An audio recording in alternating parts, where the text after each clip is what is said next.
Ce que vous avez sous les yeux, ça s'appelle un pin bar. C'est haussier, ça fonctionne bien, on l'a déjà testé. Ça correspond à une bougie avec un petit corps tout en haut de l'amplitude de la bougie.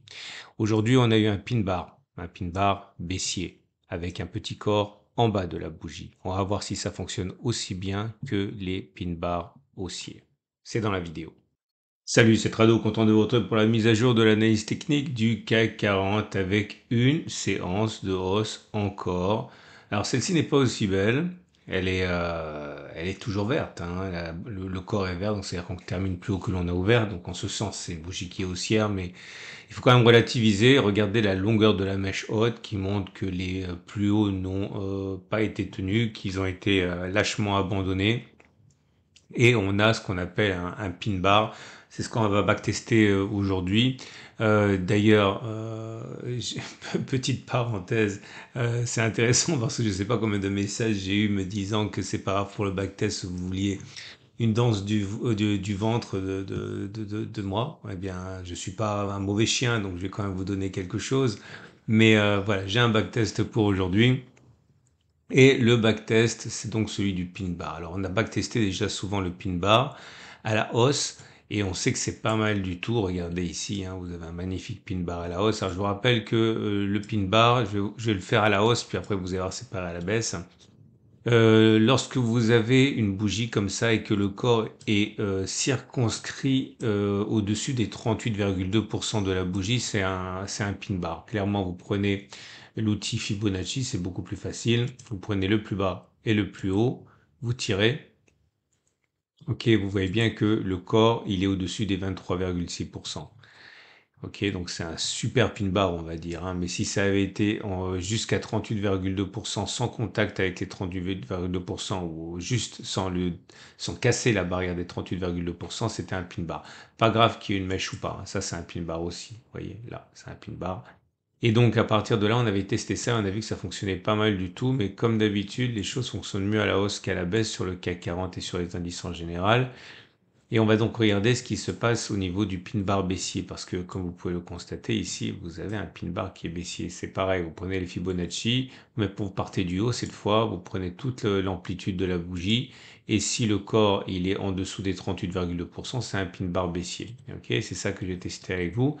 Et j'ai regardé deux choses. S'il y avait au moins une clôture en dessous de la clôture de la bougie de signal, et si on était capable de faire la même distance au stop de protection positionné au sommet de la bougie. Je vous montre un exemple, ça sera moins jargonneux.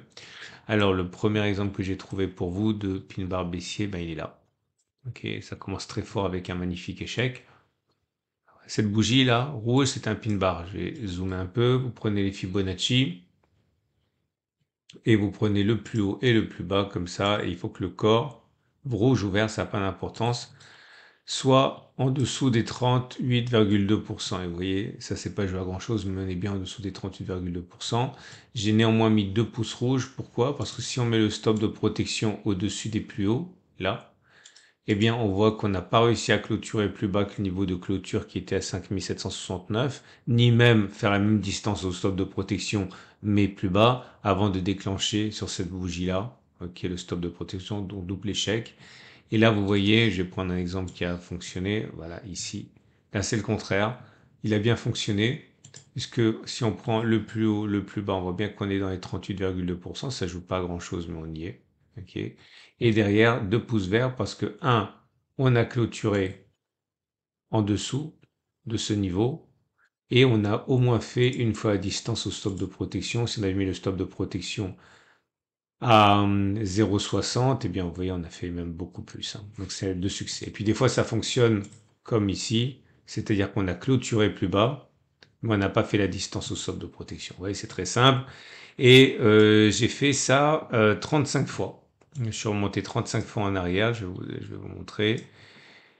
Et comme on pouvait c'est pas pour rien que je vous le montre, hein, si vous êtes débutant, hein, c'est parce que je suis pas infaillible et il faut regarder si vous voyez que j'ai oublié un truc ou que j'ai mis un mauvais pouce, eh bien vous devez être capable de donner l'alerte. Bon, généralement je me trompe pas ou quand je me trompe c'est pas suffisant pour changer les conclusions, mais bon, c'est important quand même. Puis il y a aussi une question d'intégrité. Voilà, quand on dit quelque chose, autant montrer qu'on a fait les choses, on va dire, sérieusement ou au moins moralement. Et au bout de 35 occurrences, c'est très partagé. 18 fois sur 35, on a réussi à clôturer plus bas. 18 sur 17, c'est quasiment du 50%. Et 17 fois sur 35, on n'a pas réussi à clôturer plus bas. Et par contre, quand on regarde la distance au stop de protection une fois vers le bas, eh ben c'est l'inverse. 17 fois ça a fonctionné, 18 fois ça n'a pas fonctionné. Bref, c'est complètement aléatoire. Ça marche pas. Ok, donc c'est très important. C'est pour ça qu'il faut vraiment, vraiment faire cet effort. Et en ce sens, je suis content de vous montrer ce backtest qui n'a pas fonctionné, puisque vous voyez que il faut vous méfier. Ce qui fonctionne à la hausse ne fonctionne pas à la baisse. Ce qui fonctionne sur une unité de temps ne fonctionne pas sur une autre unité de temps. Ce qui fonctionne sur un actif ne fonctionne pas forcément sur un autre actif. Ok, c'est pas temporel, c'est pas universel, c'est les backtests, c'est valable uniquement pour ceux qu'on s'apprête à utiliser. Ok. D'ailleurs, j'ouvre une parenthèse, hein, c'est pour ça qu'à titre personnel, je ne trade que très très peu d'actifs que je connais comme ma poche et je ne m'amuse pas à apprendre à trader des actifs que je connais pas. Bref, j'aurais aimé vous dire qu'on a de fortes chances de baisser, mais ce serait mentir. On a une chance sur deux, ok, de baisser à partir de la bougie du jour. Au-delà, c'est pas très inquiétant, j'ai envie de dire. La tendance immédiate, elle est haussière. La tendance générale, elle est haussière. La tendance de fond, elle est haussière. La tendance de long terme, elle est haussière également. Bref, tout est encore haussier. Certains pourront remarquer qu'on a atteint l'objectif du drapeau. Vous savez, j'en ai suffisamment parlé. Ça a été d'ailleurs l'objet, hein, la cause principale de mon changement de biais. On avait ici une latéralisation qui, avec le mât ici constitué en fait un drapeau, ok, hausse et puis latéralisation. Et comme vous pouvez le voir, l'objectif, une fois que l'on casse par le haut, ce qui monte une pression haussière, généralement, c'est de prendre ça reporté sur la base du drapeau. Ça veut dire se mettre ici et comme vous pouvez le voir, on commence vraiment à s'en rapprocher, hein. Alors attention parce que des fois on ne tient pas compte de ça dans le calcul, on prend uniquement à partir de la sortie. Ok, il y a plusieurs façons de le calculer. Évidemment, plus c'est conservateur, plus c'est timide comme objectif, plus souvent c'est rallié, mais moins c'est ambitieux. Là, si on le prend comme ça aurait été touché, hein. Ok, donc c'est un peu différent, mais dans un cas on l'a touché, dans l'autre on est quasiment sur le point de l'avoir touché. Bref, on peut considérer que l'objectif a été rallié, ce qui donne du poids en fait au signal. Et également à noter au niveau des bandes de Bollinger. Alors là, ça se joue sur l'épaisseur du trait, mais sur cette bougie ici, on a clôturé au-dessus de la Bollinger supérieure. Alors ça se joue vraiment à rien. Et là, on a réintégré les bandes de Bollinger. C'est aussi un signal baissier en tant que tel. Ok? Donc c'est ça que je voulais vous signifier. Et parce qu'un bonheur n'arrive jamais seul, vous avez réservé un accueil très chaleureux à mon exemple sur Bruce Lee hier. Et à partir de là, j'aimerais, parce que vous l'avez mentionné, un deuxième proverbe de Bruce Lee, qui est soit comme l'eau, mon ami, soit comme l'eau. Et je vais vous montrer à quel point ça a de l'écho quand on est trader, mais ça, je me le garde sous le coude pour vous. Ne loupez pas la vidéo du week-end, je vous montrerai en quoi Bruce Lee aurait pu être, en plus d'un excellent videur, un très bon trader, hein. Donc maintenant, les trades du jour. Alors ça va être un petit peu compliqué, je vais prendre mon temps. Votre rendez-vous avec IG. IG, bien plus que du trading. Une équipe d'experts à vos côtés. Parce que là, je suis dans une démarche de suivi de tendance. Et donc, bon, je ne sais pas ce qui va se passer. Ok. Pour l'instant, vous le savez, je suis rentré à 8015.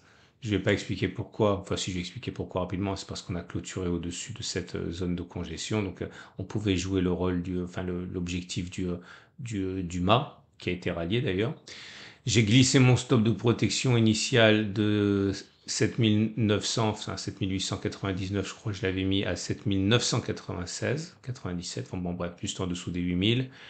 Et j'ai sécurisé 8150, 8103, j'ai mis un TP1, vous le savez, donc par rapport au point d'entrée, on en est à plus 1%, 1,1%, et par rapport au plus haut que je n'ai pas pris, on est à 2,5. Mais pareil, là maintenant que j'ai pris un TP1, je vais sécuriser une nouvelle fois mon stop, et je mets mon trailing stop ici. C'est-à-dire qu'au pire, à moins qu'on fasse un gap, ce qui est toujours possible, hein, au pire, j'aurais sécurisé un gain correspondant à TP1. Ok? Donc je suis rentré là, j'ai pris ma première position là et je prends pas de profit pour l'instant, je laisse. Mais si jamais on touche ces 8103,50, je prendrai, je verrouillerai et je sortirai de mon trade. Au trade haussier, donc si on doit engager un trade haussier, je l'ai dit, je le répète, pour moi, on peut soit attendre, on est dans une configuration de tendance haussière, donc soit on consolide et on peut acheter ici stop de protection là. Faut avoir du courage quand même, hein, parce que plus on se rapproche d'un gap, plus on est attiré vers ce gap. Alors c'est pas toujours vrai, mais c'est souvent le cas. C'est un peu comme les trous noirs, hein. Quand on est loin, on est safe. Quand on s'en rapproche, on a peu de chances d'en réchapper. Et donc on risque, une fois qu'on aura entamé une correction des gaps, on risque de les boucher un par un. Mais en tout cas, voilà, c'est une possibilité. Deuxième possibilité, vous attendez que ça corrige et vous achetez uniquement au moment où on cassera la résistance. Ok, c'est comme ça que en général on trade en tendance haussière. Ok, si vous êtes baissier, vous pouvez parier sur le fait qu'on ait une configuration qui est baissière là avec cette histoire de pin bar. Vous pouvez spéculer à la baisse, pourquoi pas. Vous avez un très bon ratio gain-risque, hein, si vous visez justement un retour sur la résistance. Stop de protection un chouïa au-dessus. Vous pouvez facilement avoir un ratio gain-risque de 1 pour 2. Ok, voilà. Je vous souhaite une excellente journée. Je vous remercie infiniment pour les gentils commentaires que vous mettez toujours sur mes vidéos. C'est très chaleureux, ça me fait vraiment plaisir. Pensez à liker cette vidéo si vous y pensez. C'est bon pour moi, ça me donne de la visibilité. N'oubliez pas que je n'ai pas de budget marketing ni de publicité. C'est pas avec des vidéos de moi en train de faire de la danse du ventre en string que ça va changer. Donc, je compte sur vous pour donner un petit peu de visibilité à mon travail si vous pensez que ça vaut la peine. Vous pouvez vous abonner pour ne pas louper les mises à jour si vous voulez voir plus de dinosaures en string. Et je vous dis à ce week-end. N'oubliez pas, ce week-end, il faut vraiment que vous intéressiez à mon format sur l'or qui explose sur des records, sur les cryptos, Bitcoin qui explose, qui est sur des records, sur prendre sa retraite avec des ETF qui explosent, qui est sur des records. Bref, le trading court terme que vous regardez juste là ne correspond vraiment, vraiment, vraiment pas à tout le travail que je peux vous proposer. Pensez à jeter un œil et je vous dis à demain pour la mise à jour. Plein de choses également sur l'onglet communauté de ma chaîne YouTube comme d'habitude.